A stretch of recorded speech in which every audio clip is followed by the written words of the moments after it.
This is the nest of the bald-faced hornet, the most painful, stinging insect in the state.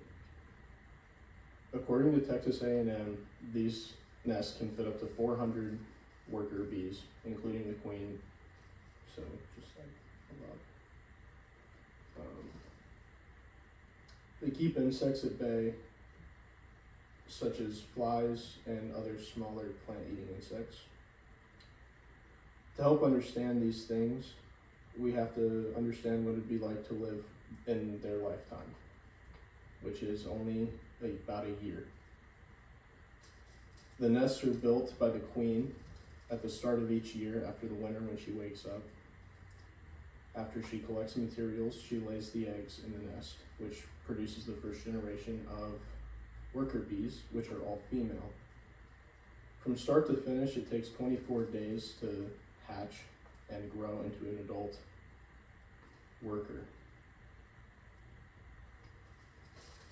So the workers build the nest by chewing wood and using their saliva to make it into a type of paste. The hives are constructed with generally 3 to 4 layers, 2 and 3, with the access being at the front in this hole here. The nest can be located anywhere from the ground to about 7 feet in the air from trees or buildings, which is where most people run into them. Each stage is pretty much just for different eggs. The workers are laid in one, the drones are in another, and then the queens are stored in a different layer when that time comes. But the actual structure is made from the paste when they chew the wood. And they all work together to help make these paper casings around each layer, one by one, which is where you get the striation patterns, is from each stripe and each segment is from a different wasp's collection to the nest. And the different colors are from when they chew on different types of wood.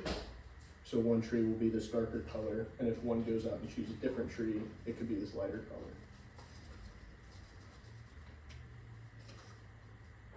color.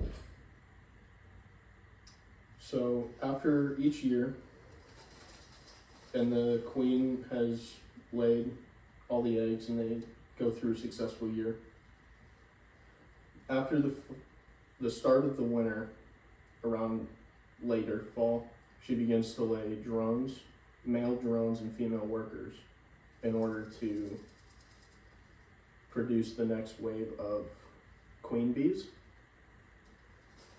which will then sleep through the winter to rebuild new nests and make new colonies the next year. So these are completely useless to all of them after the next year. So if you see one, it could be empty, could not be. Generally, the only way to tell is to throw a rock at it. However, them being the most aggressive, it's not a good idea. They're also the most painful sting, and you will hurt. If you're poisonous, if you're allergic to them, they could be life-threatening and probably will put you down for good. But it's not really any means to fear, because they will only follow you for upwards of 100 feet. 50 to 100 feet, they will stop chasing you. They don't have time for that. They got too much stuff going on. Because when these fill up, they gotta make more cells. So then they gotta build more layers, and they actually work together to strip the inside layers when they get too full to make the cavity inside bigger.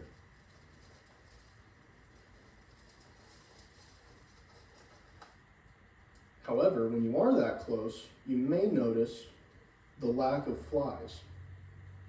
One of their biggest food sources are flies, being deer flies and horse flies, which we all know we want those removed.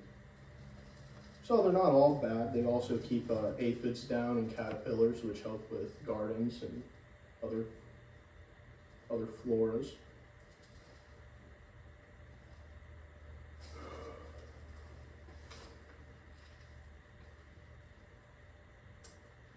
Yeah. The best thing these guys do for us is teach us respect, to mind our own business, personal space.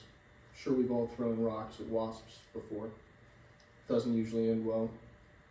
These suckers let you know not to do that. That's it.